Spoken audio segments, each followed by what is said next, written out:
મહેંદી નવાજ, હૈદર અલી કાબા. બરોબર. અહીંયા તમે શેના માટે બેઠા?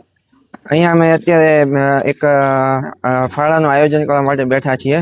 અત્યારે તાજેતરમાં ઇઝરાયલ અને અમેરિકા દ્વારા જે ઈરાન ઉપર યુદ્ધ શરૂ કરવામાં આવ્યું છે, જેની અંદર સ્કૂલના 170 બચ્ચાઓ અને હજારો લોકો શહીદ થયા છે અને હજારો લોકો જખમી છે.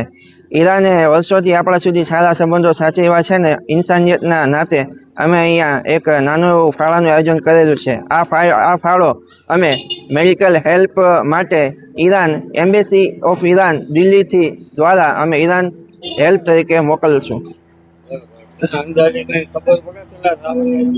અત્યારે અંદાજે આપણે રોકડ રકમ જોઈએ તો 50,000ની આસપાસ આવેલી છે અને તમે જોઈ શકો છો કે ઘણા બધા લેડીઝો દ્વારા અહીંયા ચાંદીની જ્વેલરી પણ આવેલી છે.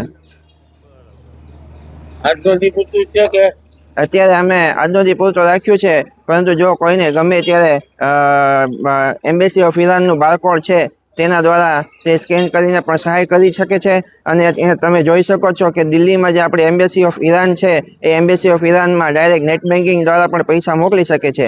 અને 27 તારીખે જ્યારે આપણા વિદેશ મંત્રીને પૂછવામાં આવ્યું કે શું આ ફાળો એ સ્વીકાર્ય છે, તો તેમણે કીધું કે ઈરાનની અંદર જે અત્યારે જુલ્મ થઈ રહ્યો છે તેના મઝલૂમો માટે મેડિકલ હેલ્પ માટે જે પણ સહાય કરવામાં આવે તે સહાય સ્વીકૃત છે.